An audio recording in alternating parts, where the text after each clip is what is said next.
What's up, beautiful people? My name is Derek Standifer, aka Ayana's daddy, aka Derek Jr.'s papa, aka my parents' son. And I have the honor, the privilege, and the pleasure of interviewing Mr. Derrius Quarles. A long list of positive things can be said about this brother, man. Derrius, how you doing, good sir? Man, I'm doing wonderful, man. It's a blessing to be here. It's a blessing to be in a state of health. And happy holidays to you, brother. Happy holidays as well, good sir. Happy holidays as well. Before we get started, a big phrase of mine is black love equals black power. Congratulations on the engagement. Man, congratulations on all the success. We were just talking. I met you 12 years ago at a 12 years. Coca-Cola Scholars Conference. 12 years later, man, and you're still a leader. You're still a bright beacon of light. And thank you for carrying that torch, King. Man, blessings. Blessings, King. Uh, Yes. and Yes. it's really a ditto situation, man, because you are who you are today. You were that back then as well. So it's just amazing to see growth. It's amazing that we get this full circle moment on 12/20/2020. So Yes, sir. ready. Yes, sir. Yes, sir. So, without further ado, y'all, for everybody who's watching today, I highly encourage y'all to look up Derrius Coles and see what the work that he's doing with Bro Capitals and Million Dollar Scholars. I mean, first off, the brother was awarded over $1 million in scholarships coming out of high school. Went to Morehouse, did his thing, and now he's a serial entrepreneur doing phenomenal things, man. A representative of Chicago doing his Definitely, thing. most definitely Southside. Yes, sir. Yes, sir. Man, you got an amazing story, man. Amazing story. So we're gonna get started with the goal. What prompted you to start Bro Capitals and Million Dollar Scholars? I know these are two different platforms that you're juggling. So Indeed. what prompted the initiation of these platforms, King? So yeah, we got to start with Million Dollar Scholar, man. In a lot of ways, that company is so deeply connected with my origin story. I'm from the South Side of Chicago, born and raised on the South Side, born into the Robert Taylor Project home, which no longer exists, but they stood from about 33rd Street in State to 51st in State. So anybody who has any sort of knowledge of Chicago, a history of Chicago, understands the prominence of that and how significant even just that street is, State Street within Chicago. So I grew up right within the thick of a lot of different forces, a lot of different forces essentially colliding, right? So early 90s, we talking about drugs being an economic force for a lot of Black people, a lot of folks within our community. And my father was caught up within that. And so that's how he fed the family. And he was big time in it. But unfortunately, the wealth that he was able to accumulate from those activities, it was short lived, and it became a huge lesson for us because my father was taken away from me when I was 4 years old. He was killed on the south side Mm, of Chicago, and that, man, it took a heavy toll on my mother. It took a heavy toll on, of course, everyone. I was young enough to where, of course, I wasn't fully familiar with everything that was going on, but I recognized and knew that something major had just happened because shortly thereafter, we were taken away from our mother because of a drug addiction, and we were placed within foster care. So at the age of 5, I was placed within foster care, and I actually never lived with my mother again from that date forward. And so the next 13 years of my life were spent in foster care, all in different locations across the state of Illinois, mostly within, the greater Chicago area or the Chicago area. So multiple places across the south side of Chicago and a few different stints in the south and west suburbs of Chicago. And so, man, that's a hell of an experience. We're talking about 5 different foster care placements, all different types of placements. I lived in a shelter before. I've been homeless with my older brother. I've lived on my own for 2 years on the south side of Chicago, and that was the last stint. So that experience of living on my own for 2 years on the south side, that is a huge part of the Million Dollar Scholar story because I wouldn't have been able to pay for college had not it been for mentors who sat me down and gave me some guidance, gave me some game, who said, I want you to look into something. Now, they didn't give me the blueprint, nor did they do the work for me. But what they sat me down and they did for me was they lit a spark to let me know that don't get discouraged. Don't look at these numbers, 20,000, 30,000, 50,000, and think that it's impossible for you to go off to get a higher education. Because when I made that decision to say, I want to go to college, that in and of itself was major because nobody in my family had did it up until that point. There were no examples really in my immediate familial environment that told me, okay, this is feasible. This is something I can easily do. There's a legacy here behind this. It was really sort of up to me to say, what do I want my legacy to be? What opportunities do I want to pursue? And so I made that decision my late sophomore year, early junior year in high school that, okay, maybe this higher education route, this college route is for me. This is big. It's clear that my family hasn't had access to this before, and that's clearly had a bunch of different effects on us. So it's time for me to do something different, and I'm gonna go off and I'm gonna get this degree. But of course, money was a huge factor in that, right? So I'm poor. I'm on the south side of Chicago, living on my own. In a lot of ways, that can easily be discouraging, right? Just looking at the numbers, it's like I'm not going to be able to pay $150,000 for a degree, and that's for an in-state degree, right? $150,000. We're not even talking about private colleges out of state, You with etc. Quarles. What are you talking Exactly. about? So as I looked at those numbers, man, it was a small, brief moment of like, wow, there's some magic is gonna have to work here in order to make this happen. But the game that my mentor sat me down and kind of gave to me, they lit that spark to let me know that it's funds out here for you to go after if you put yourself in position for it. Nobody's gonna give it to you. It's not gonna be pure philanthropy. It's gonna be folks who are willing to make an investment in you. So you have to set yourself up to be able to receive that investment. And that's exactly what I did, man. I started high school with a 2.5 GPA. My freshman year, I finished with a 4.2 GPA. Turn up, King. I wasn't involved in many community service activities when I started out and everything, but by the time I graduated, I was the student council president. It's those type of examples of just growth and just having that vision that set me up to win $1 million in scholarships. When that happened, it quickly became aware to me that, okay, this is not information that everybody is getting, right? For whatever reason, either folks don't know it, so they can't share it, or folks know it, but they're hoarding the information selfishly, saying, well, now that I have the info, I don't necessarily want to give it out to others. And so I wanted to flip that on its head completely. And that's exactly what I did. Went back to the community freshman, sophomore year while I was at Morehouse, and I came back and just gave out free game, hosted free workshops all throughout the south side of Chicago, particularly focusing on my alma mater, Kenwood Academy High School in Hyde Park. And I just gave all that game out for free, and it was just so well received, right? People packing out the rooms, standing room only. And that, just seeing that, I'm like, wow, that in and of itself was amazing. But then a parent shortly thereafter just tapped me on the shoulder after one of those events was over. And she was like, this information is way too valuable for you to be giving it out for free. I need you to start getting paid to do this because you're so good at it. And the value that you're giving people is so important that I want you to be able to sustain yourself in doing it. I want you to burn out doing this, right? So find a way to get paid doing this, and then you can scale it up. You can actually impact more people by, to an extent, monetizing. And so that's what I did. I built out a business system. So by the time I graduated Morehouse College, I had already been a best-selling author while I was in college. So I published my first book, $1 Million Scholar, winning the scholarship race. That became a bestseller in the education category across a few different platforms. And that just set me up to build a business right out of college. So that was the first thing I did upon graduating. Built my own business, employed myself, and I've never looked back. Come on, King. Come on, King, man. Look, the story, the comeback, you could have been lost to the streets easily. You could have easily been lost to the streets, man. Just you want to know that if folks would have wrote you off, it kind of would have been just another thing, man. But thank you for pushing through those trials and tribulations, King, man, because you're a true servant. So here on Solving Sundays, man, we go through the twists and turns of life by juxtaposing them to the twists and turns of solving the Rubik's Cube. And the first step of solving the Rubik's Cube, the first step of solving life is to believe.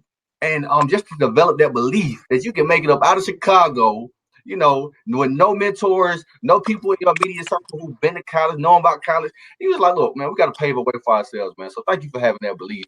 Now that brings us to step number two. Step number two of solving the Rubik's Cube. Step number two of solving life It's to solve your cross.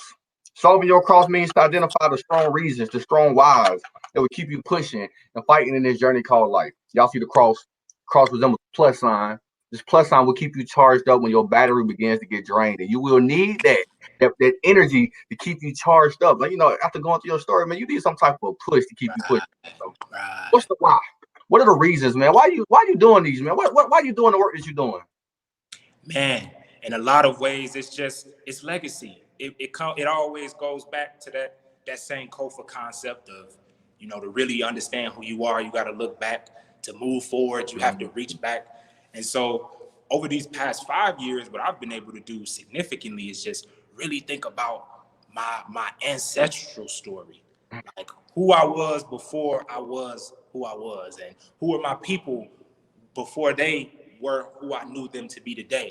And just understanding that the legacy of, my father's family, which is the Quarles family, which is where I get my last name from, my father's side, and also understanding my maternal side of the family too, the Wright family. And as I went back and just dug through that, not just the history, right? Because everybody can kind of know the family tree. You know who your aunts are and all these different things, and you can kind of go down the line. But really, kind of just digging into the nuances of that and the narrative of that. Of how did we get here? So my grandmother was a participant in the Great Migration. My grandmother's from Mississippi, Drew, Mississippi, to be exact. Drew, Mississippi is a town of what was a town of about 2,000 people, I think, at its sort of height. And at the time that she was growing up within it, it had a large share of sharecroppers, right? So my grandmother was a sharecropper. She would make, just through the stories that I was able to glean from her before she transitioned on, 25 cents a day picking cotton, right? To then give that to an owner of land, right, and then use that 25 cents and pool that with the rest of the family who's also sharecropping, and that's how the family sustains itself and builds itself. So even just her narrative of moving up to Chicago during the 1970s, 80s, right, saying, look, we're going to go up here in search of opportunity. We're going to go up here in search of hopefully progress, because obviously, the situation of being a sharecropper, we know that history, we know the connection that has to, our enslavement, right, and our people's enslavement within this country. And so just navigating her story and understanding her story and how it connects so deeply to just the longing that I had within my spirit and soul for, like, man, I have to get out of Chicago in order to really do what I want to do with my life and do something bigger and impact more people. And of course, I came back 10 years later, so I'm now based back in Chicago, serving the community again. But those 10 years that I spent away for that growth and just for that nourishment and traveling the whole world, 5 different continents, 21 different countries, etc. It's like all that sort of, it takes me back to then. It always goes back to the story of my grandmother and, of course, my great grandmother as well. And the fact that, yeah, my people were slaves within this country. And we are from the South, and we know the history of the South. And to know that I'm a product of my grandmother and that my grandmother's looking down on me and that I'm just making a whole lot of people proud through all of these intergenerational curses that not only have I broken already, right? But I know that there's even more to do Mm-hmm. moving forward, so that when my children come into the world, they're going to see some real stark examples of this is what your life could look like, right? These are the possibilities. Not saying this is what you have to do with your life or anybody's going to force you to do anything. That's not what it's about, but really just giving them options that I never thought was an option, right? And I think that's what my grandmother did for us, right? If she didn't come up to Chicago in pursuit of those greater opportunities, I don't know what our family's history and story would look like. I know mine wouldn't look the same. So just being able to grow up within a city so beautiful, like Chicago is, I arguably say it's like one of the most beautiful cities in America. For people who've never been, it's like I encourage you not just to use the news as the outlet for which you understand, like, the beauty that's here, the beauty of the Black identity that's here, like the beauty of Black history that's here. Chicago has played a significant role in the history of Blackness, the history of our Black progress, and I was birthed within that. And even though it's all types of traumas wrapped up within this city, and I experienced a lot of that myself. I think, man, this city just has so much potential, and Chicago is a great example of a lot of other cities across America. It's like it's so many different Chicagos across the country where Black people have yet to really see their full potential because there's so many institutional forces keeping them from that. And so it's almost like we got to work triply hard, not doubly hard, but triply hard against these forces and these enemies really that are against us. And it's sort of up to us to organize. It's up to us to do all these things that we're talking about today. Stay motivated, not just at the individual level, but using that individual level to relate to the collective as well. Come on, Mr. Quarles, man, dropping these jewels, dropping that game. I got a point to make, man. I started this chant. I am African, not Mm-hmm. African. On some of the same principles, man. I got tired of seeing my melanated shits in my classroom with low confidence. I like, look, man, we come from a people. It was our people that built this country, that built this land, and made America the powerhouse that it is. Yeah, it takes a different kind of grit and grind and hustle to do that. And we don't get the credit for it, but we owe our ancestors a piece. We owe our ancestors to hustle and get a piece of this land. So Most thank definitely. you for sharing that, King. Thank you for sharing that. Let's get to these comments right quick. We got Miss Ann. She says, thank God for those mentors. Listen, I concur, Miss Ann. Lisa Reed, thank you for tuning in. Thank you for your support, Miss Lisa. Yes, you will need that cross. Chiquivia Lane is amazing doer in the community. Hey, family. Uh, Facts. He dropping the Jews. Yes, man. Y'all better come join in and catch them while we got them. Um, so after we solve our cross, after we believe in ourselves, that brings us to step number three. Step number three of solving the Rubik's Cube. Step number three of solving life is to fill in your corners. This is a metaphor for immersing yourself in a positive environment. What kind of environment does Derrius Quarles place himself in to operate at the high level that he operates in, sir? In today's environment, for me, it's all about peace. I think about protecting my peace. I think about being at peace. So it's kind of like your environment in a lot of ways is sort of a reflection of whatever is happening within you. So I feel like the better I treat myself, the better I treat the environment around me, and the Mm-hmm. better environment that I'm in, the better I feel inside. So I resonate with that point just in general and with that philosophy of that third step in particular because I've seen it play out so often. But in today's context, man, I'm surrounded by Black women and Black men who are in cooperation with me, not in competition with me. And what I specifically mean by that is that doesn't mean that we aren't there's not a competitive factor that we can't be inspired by each other. You know, Mm-hmm. an example given. I've been so inspired by your platform, Derek. I've been so inspired by the work that you've done over these years, man. And it's kind of like we living in a world where it's very easy for us to feel envious. It's very easy for us to kind of see other people's success and see other people's And hate on creativity and their ideas and see that as like, man, well, why they getting the shine and I'm not? Or why do it. they have that and I don't? And it's so easy to get caught up within it. It's so easy, in fact, that I think it's almost sort of natural. It's like to a degree we can't get around it. Social media and the culture that we're within today, it almost just inherently breeds that within us. So what we have to do to counteract that is be intentional about showing love, be intentional about not being envious, kind of being the antithesis of that. Like, you know, if you see something in somebody else that you want to be, like just acknowledging that. So even within you, within this platform itself, this brand that you build in this educational platform,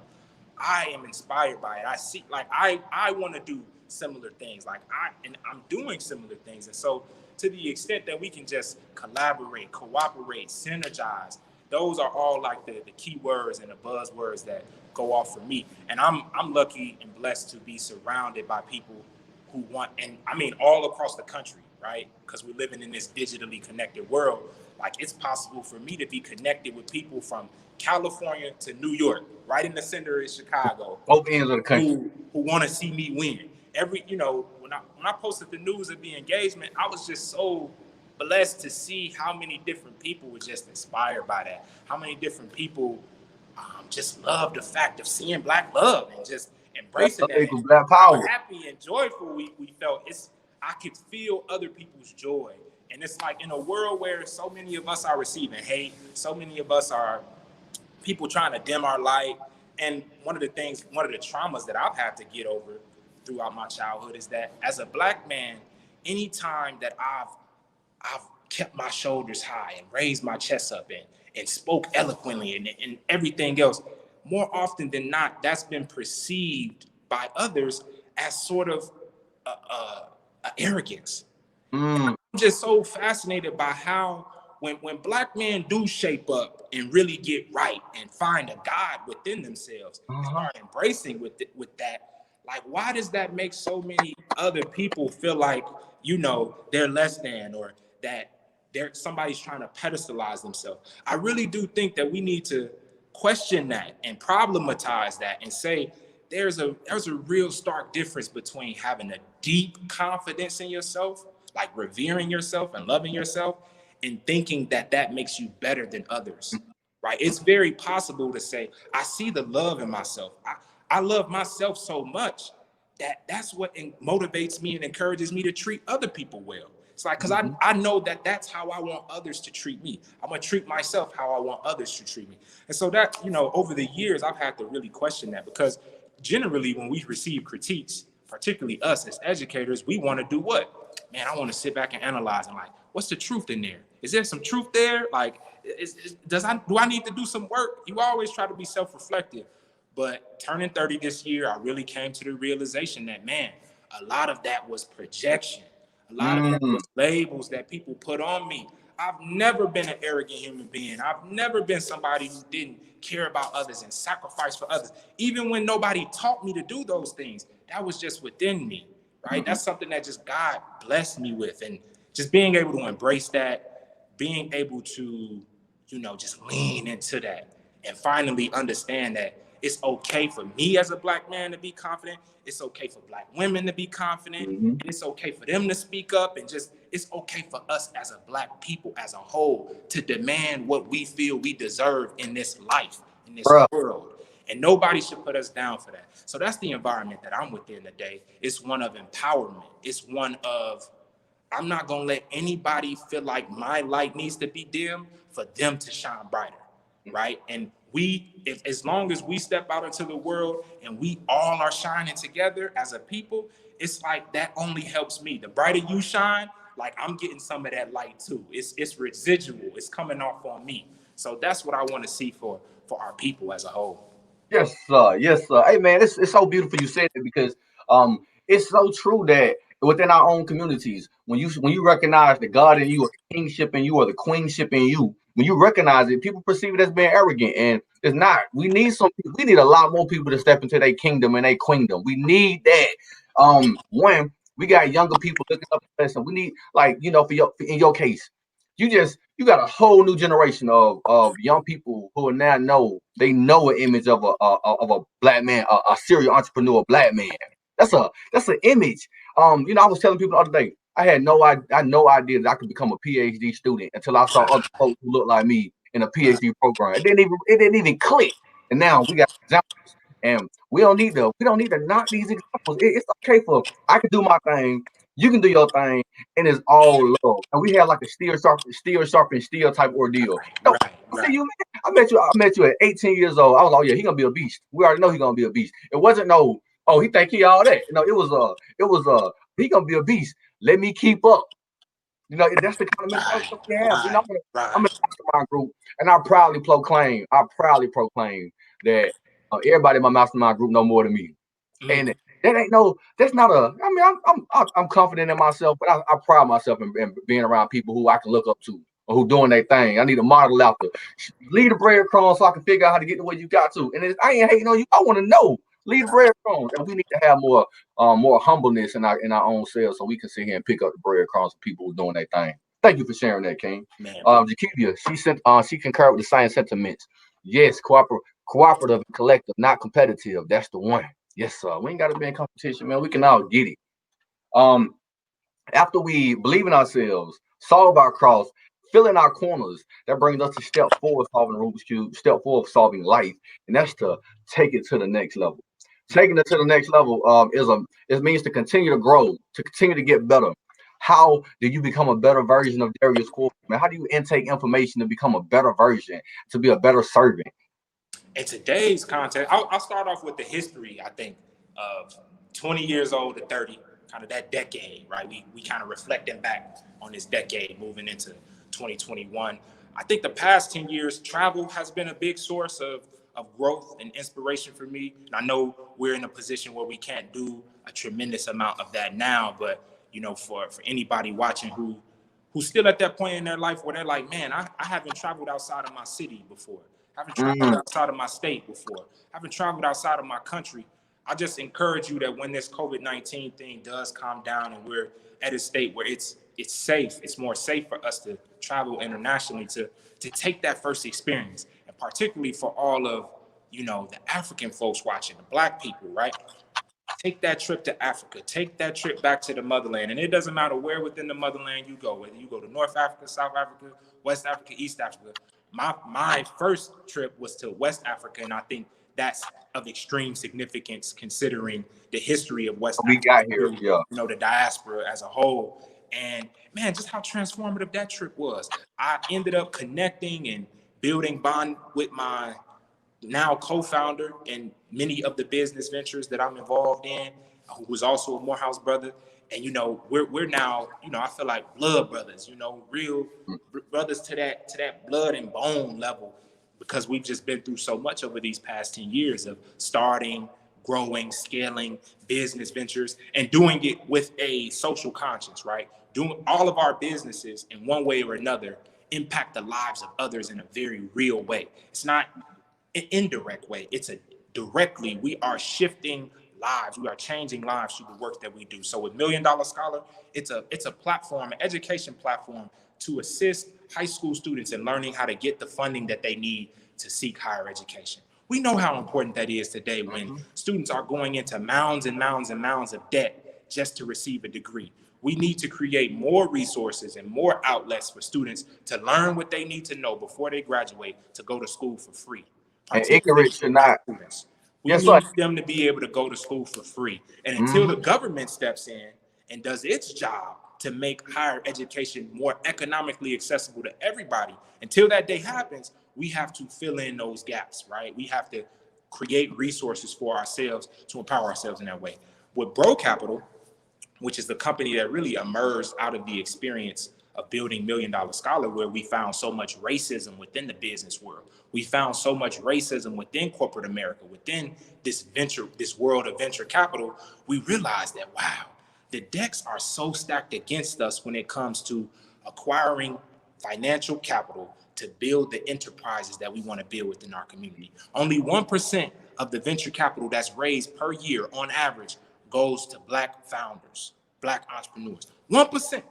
So if we talking $1 trillion in venture capital raised a year, only 1% of that is flowing back into our community. That's problematic from so many different levels, because so many of us who have potential, who have great business ventures, right? These are not business ideas. These are real ventures that are generating revenues, creating impact in the world. We're finding it extremely difficult to get the capital that we need to scale up. And we saw the same thing happen once COVID-19 hit us, right?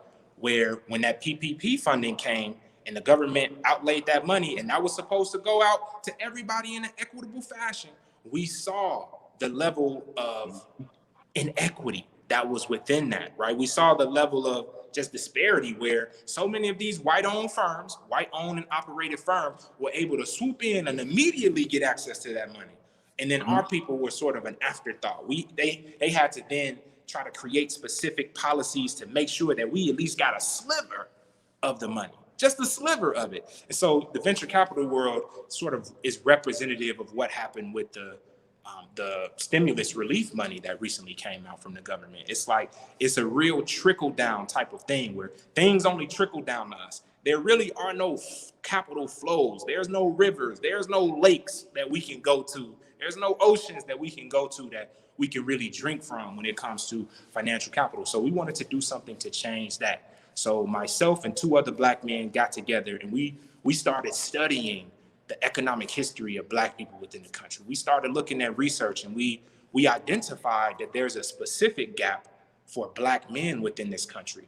Black women, luckily, have done such an amazing job. And this is our opportunity to give our big shout out to Black women and just how amazing and beautiful they are and how just visionary they are in their thinking and understanding. They've been doing the work on the ground for about 20 to 30 years now around, okay, we can't rely on white people to give us the capital that we need at this moment in time. Maybe one day they'll change, but they don't seem like they're changing anytime soon.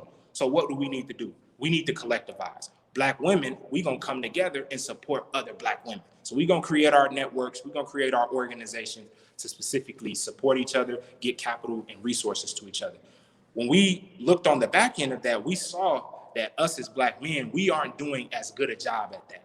In fact, in comparison to our women, we're doing a terrible job at it, you know, and particularly at that time in 2015, when we concepted the idea of Bro Capital 5 years ago, it's like, okay, wow, like the market is wide open. It's whoever is first to this is going to really have a huge head start in front of everybody else. So we built Bro Capital with Black men specifically in mind, with the idea that if we empower Black men, we're creating an opportunity for us to empower the Black community as a whole. So as some people might look at Bro Capital and say, why Black men? Like, where the women at in? Or why just specifically focus on Black men?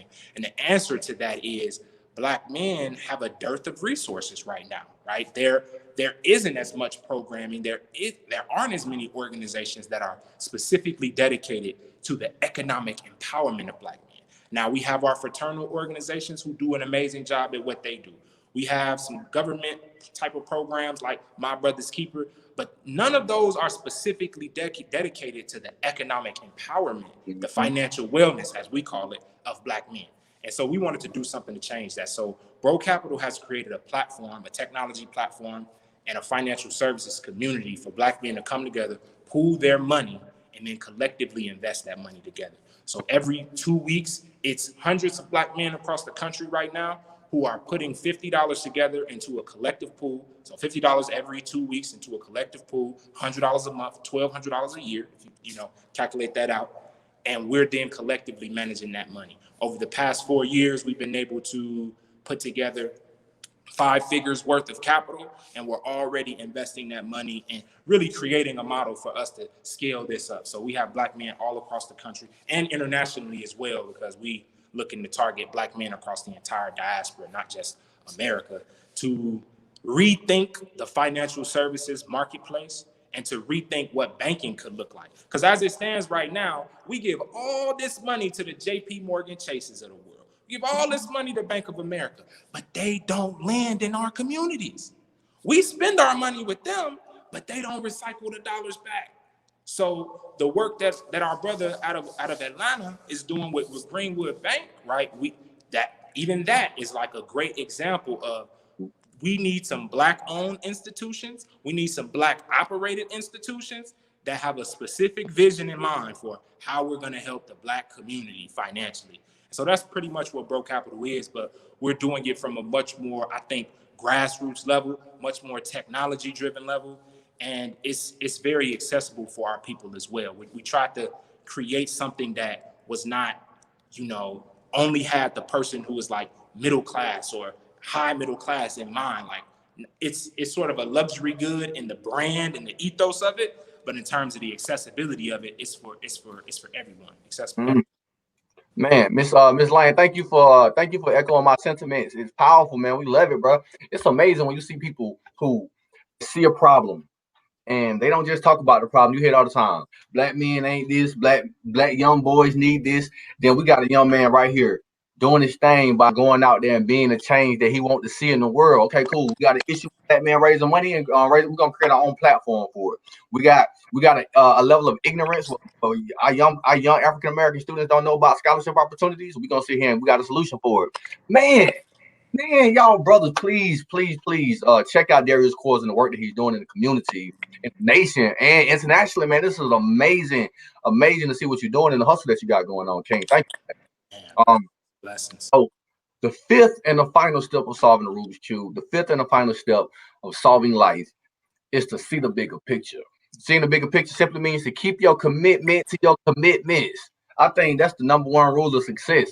Man, you set a goal, you see your goal through until it happens. keep your commitment to your commitments.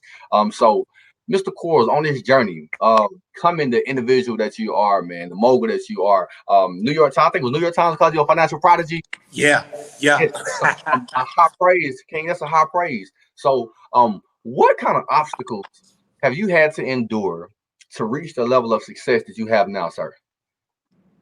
The obstacles that I've went You through kind and of you kind of touched on, man, with your upbringing in yeah, Chicago, man. yeah. I And mean, in this moment, give me a second because I'm just pausing because it's hitting me. It's emotional, very mhm, much so that we get to this final step and just contemplate, man, like all the things we've been through. It's almost like whoever's watching right now, I'm feeling the pain of everybody because I see that it's not just me. It's like I see that everything that I've been through is kind of like a bridge and a connector to larger groups and larger populations. So I charged through 13 years of foster care.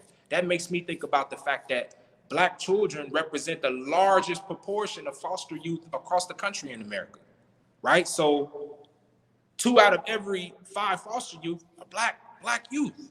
You know what I'm saying? We represent like 40% of the youth in foster care, even though we only represent approximately 15% of the children in the country as a whole. So we're extremely overrepresented within foster care across this nation.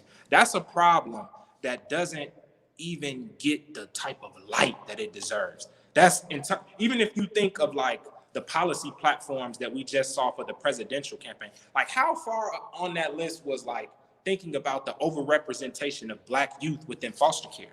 How many of our Black children are growing up in homes where there's no father, right? The economic implications of that, the social emotional learning implications of that, and just how often that's implicated in a lot of these youth going into foster care. When a youth does go into foster care, and the state is now intervening, right? We have a legal body now intervening, right? So while I was in foster care, my parent on paper was the attorney general of the state of Illinois. You see what I'm saying? Like yeah, that's that was my crazy. parent on paper, legally. That was my parent. Like, what's the implications of that, for your life and just how you even think about the world. It has some very major emotional implications on you as a child. So the hurdle of going through foster care makes me think about the hundreds of thousands of other Black foster youth who may not have a voice, who feel disempowered, who feel like they don't have a platform for anybody to see and hear them and feel the weight of what they're going through. I know that that's not just me, right? And that's so I can point to that and say that's something that I'm going through. I spoke a little bit about the issue of the racism that myself and my co-founder, experienced within the world of corporate America and what I'll call just the finance world. We'll just call it, to make it a little bit more broad, the world of finance right now, right? Which is the industry that really makes the world go round, right?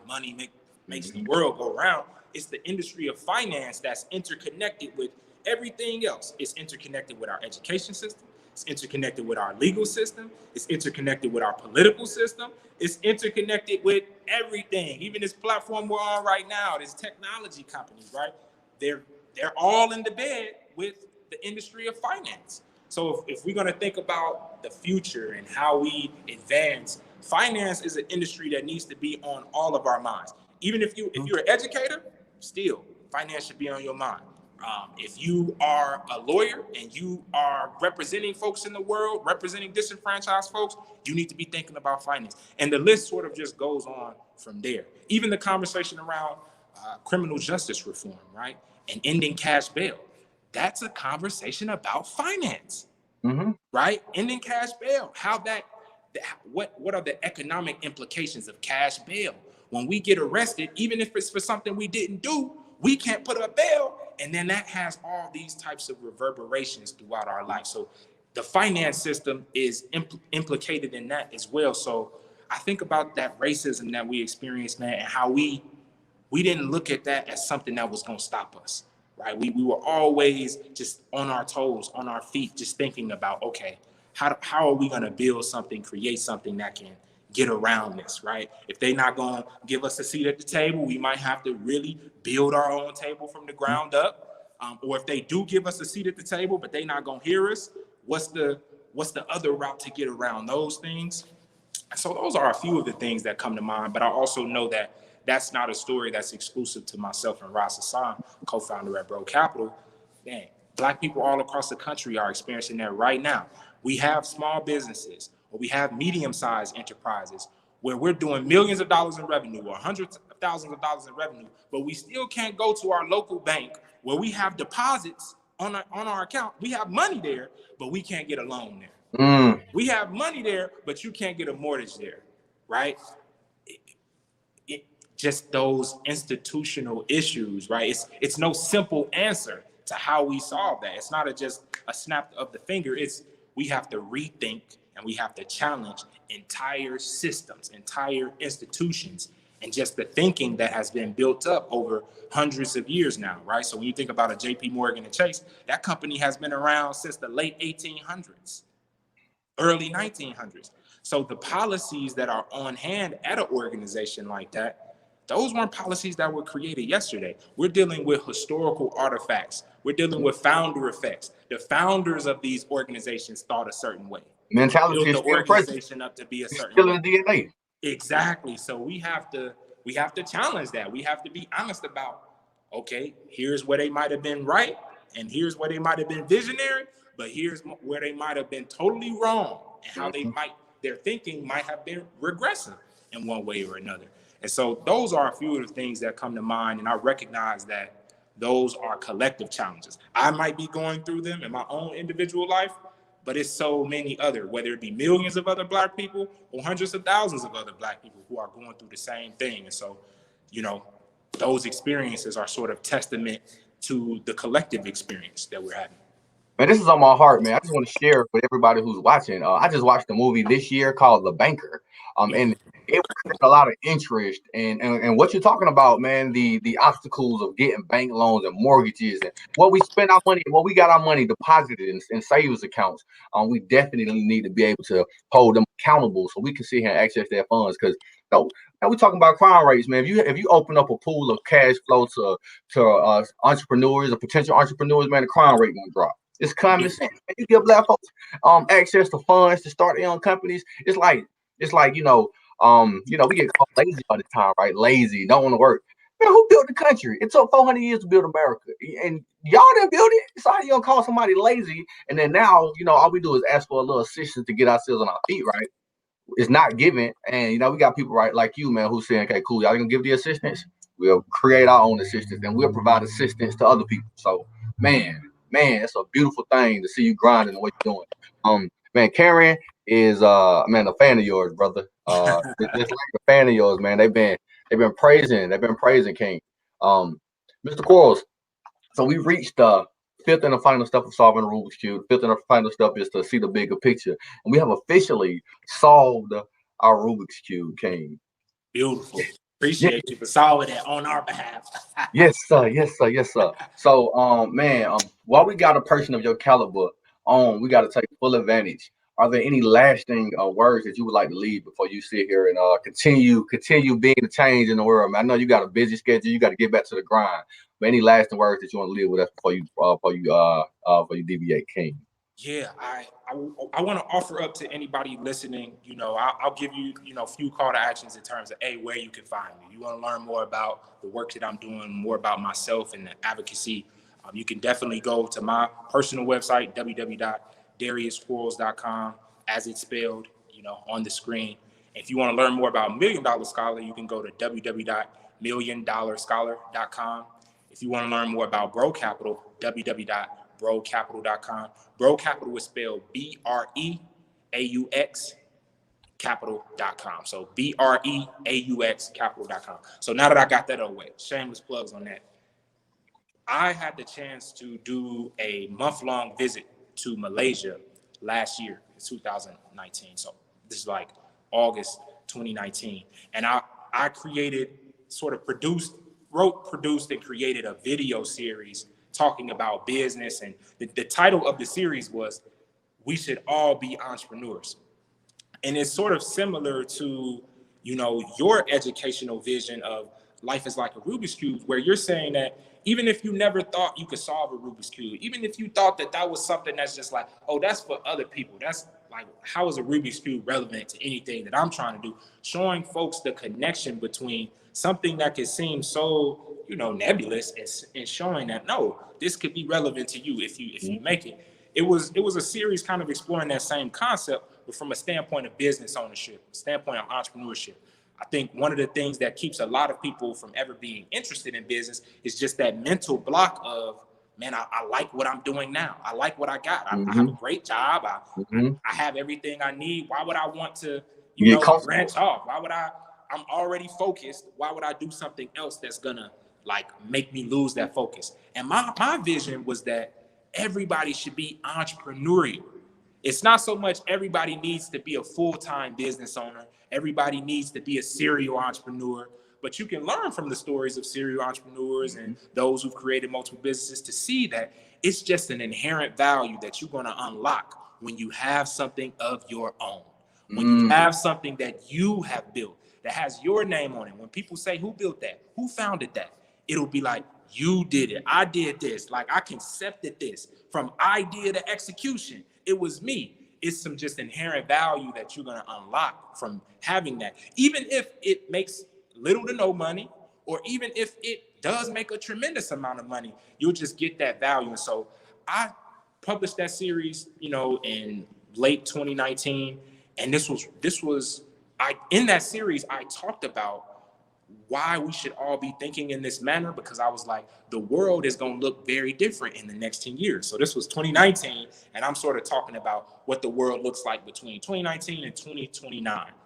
I'm not going to sit up here and try to say I predicted the coronavirus. That's not what, but what I did say in that series, if you go back and kind of look at, like, I think the first video, I said that because of global warming, we don't know what type of national emergencies could befall us at any given moment, where the world as it looks today could turn upside down immediately because of, we saw the Now wildfires it happening in has. California. We saw the hurricanes that have demolished entire cities and changed the lives of people for decades moving forward. It's like we should all be humble enough to understand that the way the world looks today can totally change at the snap of a finger.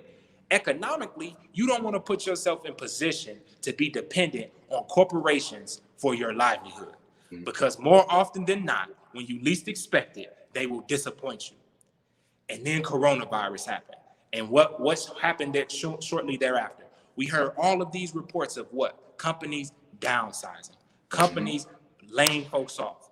More often than not, it was us, people who looked like us, who were the first to get those pink slips, right? And we're the last to get the jobs once growth starts happening again. So entrepreneurship is really just a pathway for us to have something at minimum to always fall back on. Well, we're never putting ourselves in a position to be fully vulnerable, totally just exposed to the economic forces of these institutions that largely think about us last. It's not that they don't care about us. That's not what I'm saying, because they really do care about our dollars. They love the fact that we spend money with them. Yeah. It's that when it comes to recycling dollars back into communities, we're always the last to be thought about. We're always the last priority. And that's really the problem, is that And we we're need to not accept that no more. Like we gotta stop no accepting more, it. Okay, cool. no Check this out. more. So we gonna stop giving you y'all money if you're not gonna reciprocate. You know, we need to develop this principle of supporting those who support you. You support me, I support you, and we've been supporting. We've been doing our part. We've been supporting. When is support gonna come back? When is it gonna come back, boomerang back to us? So man, thank you for Most that, man. definitely. Most Yeah. definitely. So that's really just my closing message is, don't wait for the next emergency to start thinking about, you know, creating some security for yourself outside of, I have a great job and I love what I do, and I'm never going to think about branching out from there because I make this amount a year and I don't have anything to worry about. Trust me, we should all be humble enough to know that we're all disposable when we Humble working for yourself to know somebody else, when we're working on somebody else's dime. Be humble enough to just know that and understand that, and that none of us are so valuable that we could never be replaced. So it that's will. really the message is COVID-19, now they're using this language around. Yesterday we were disposable, now we're essential. Mhm. hold on, like when did that shift happen? You know what I'm saying? Yesterday y'all didn't need us. Now we're essential. It's like, when did that shift happen? We've always been essential. They just never wanted to use that language with us Uh-huh. because they don't want us to understand the power in our labor, the power in our hands, the power in our brains, the powers in our hearts to do this work and to build our communities up and to provide labor to other people. Our labor has so much power. And largely, the only It's person been who's going to recognize the power in your labor is you, more so than anybody else. So, to the extent that we could all be thinking entrepreneurially, we could all have business enterprises that we're either owners in or investors in. That's what I'm thinking. That's my message to Black people, is to branch out mm, and mm. not continue with this singular employee mindset of, I'm just gonna have a great career, work for a company for 30 years, and retire, and just That don't happen no more. that's the outcome. That's not what the world looks like anymore. And I just don't. I'm so discouraged by what COVID-19 has done to our people because we were so unprepared for it. It's clear we were unprepared for it. We weren't ready, and so I just don't want that to happen again. I want all of us to be thinking more entrepreneurially over the next 10 years. Yes, sir. Yes, sir, man. That's a beautiful message. Beautiful message. I was watching this movie. It was a short documentary we had to do for class, and they had these aliens come in and offer America reliable resources, clean energy, clean water. In exchange, they wanted to take all the black people out of America. All the black people had to go out of America. There was so many companies saying, "No, can't lose the black population. That's who funds our businesses. That's who pay us. That's who pay our stuff. They buy our products. They buy our services. We can't lose black people." And that movie, it kind of highlighted how valuable we are, and we don't realize how valuable, but it highlighted how valuable we are. And we need to stay here and start on stepping into our kingship and our queenship to realize, without us, all this shut down. All this shut down.